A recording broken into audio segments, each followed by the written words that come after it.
Okay, I just finished installing some subfloor. I'm still in my work clothes, but I am determined to just sit down and make this video on laminate countertops because I made a different video a couple weeks ago about how to choose finishes, hard finishes for your bathroom remodel. The bathroom we're working on now is using laminate countertops, which some of you were not impressed by and others had some questions about. So I wanted to answer some of those in today's video. First and foremost, this is not a pretentious design channel. I am not above using laminate. I totally understand why my clients would opt to use laminate, and budget is not the only reason. So if you're thinking that laminate might be something you would like to use in one of your future projects, or if you're thinking it's not, but now you want to hear an elevator pitch, stick around because I do have a few reasons why laminate countertops are a great choice. So I'm going to go over all of those today and see if I can offer some food for thought.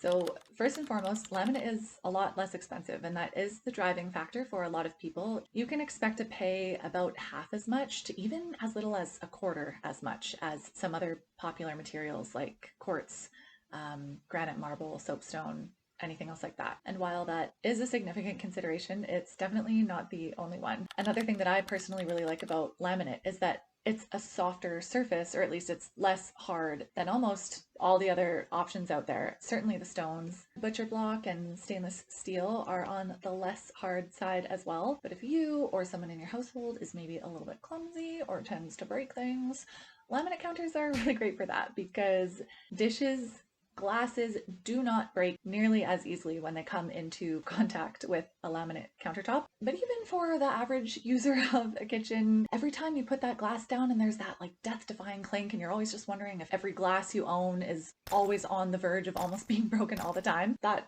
just totally disappears. This is also relevant for people who maybe have little kids running around at home or seniors living in the home who are afraid for falls. It is not as painful and not as damaging to hit your head or any body part really on the ledge of a laminate countertop versus any kind of stone countertop. So that might be relevant to you as well. Laminate countertops are also a little bit warmer. This isn't great for everyone. If you're a baker, you probably want that cold surface, and marble is really popular for that. But if you are somebody who likes to lean on the counter, who likes to get up and sit on the counter, it's a favorite hangout spot for a lot of people. And laminate countertop doesn't stick to the skin and isn't cold on the skin the way a lot of stone countertops are. So this could be a lifestyle thing for some of you. Now, to tackle a few of the reasons that people may stray away from laminate countertops, I think at the very top of that list are those unattractive dark seams. And I totally get it. They don't look that great. So there are a couple ways around that. You could go for a post-formed laminate fabrication, which has to be done at a facility. It's not something that you can DIY. The laminate is heated to a fairly high and very specific temperature so that it can be folded over the substrate. And this makes it look more similar to a lot of the stone countertop finishes. This is probably my favorite way to finish laminate, but there are a few others. Some of the major laminate brands have come out with their own profile edging systems, and these are really cool. Formica has Ideal Edge, Wilsonart has Decorative Edges. There are probably more out there. Those are just the ones I know off the top of my head. And basically what they've done is created a countertop profile that you add to the raw edge of your unfinished countertops. And these look really nice, so that's another great way to finish your laminate. And the last method I've seen more recently by Ashton L on YouTube. You essentially score and fold your laminate sheeting over top of the edges of your countertop rather than cutting it off around the top and adding strips to the sides. So the result is a lot more seamless. You don't get the dark lines. It is a bit of a sharper edge, so that might not be for everyone, but I think it's a really great option for DIYing. Another common objection, which I totally understand, is the difficulty with installing undermount sinks. They are beautiful and modern and easy to clean. I also prefer undermount sinks. Karran has been on the forefront of this, and they have developed a line of seamless undermount sinks. So they actually get installed directly onto your countertop substrate, and then your laminate goes over top of that, and then you cut out the laminate sheet around your sink.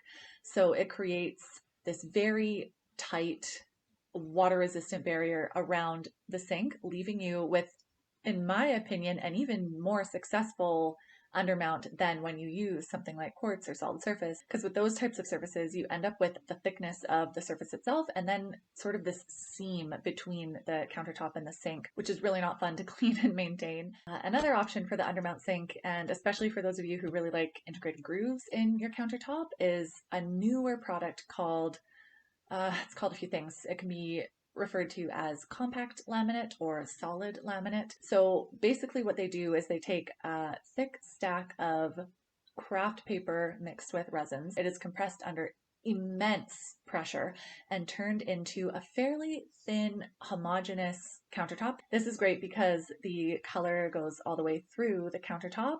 It is totally waterproof, so it can be used with undermount sinks, and again, you can cut custom grooves into it. This is not a material that I've used myself, but it looks pretty interesting. Another issue people have with laminate is that you can't cut directly on the surface because the surface can get scratched and cut up. And yeah, that's true. But personally, I always use cutting boards. I think it's a little odd to prepare food directly on the surface of the countertop. So this one doesn't bother me at all. Just use cutting boards and it's no problem. And another small inconvenience is that they are not very heat resistant. So when you're taking a hot pan off the stove or something out of the oven, you do have to be careful to put it on some sort of a heat pad or a trivet. But I think for a lot of people, the benefits of laminate outweigh these few cons. Another huge advantage to laminate, which I almost forgot to mention, is that it can be relaminated when you're ready for a change. So when you want to switch things up or when your countertops become damaged, you can buy new laminate sheet and lay the new laminate right over top of your old laminate. And we're actually planning to do it here at my parents' house, so stay tuned for that.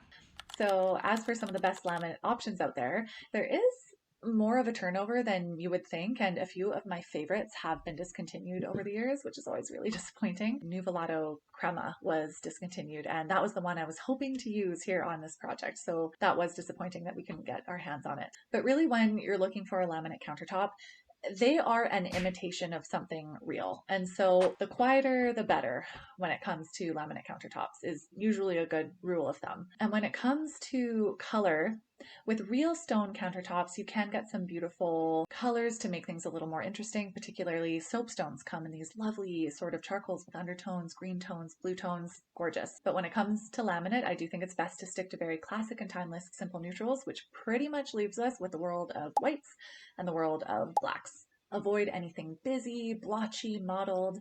Stay away from the grays, the beiges, the browns, the taupes. A really solid option is Paloma Polar by Formica.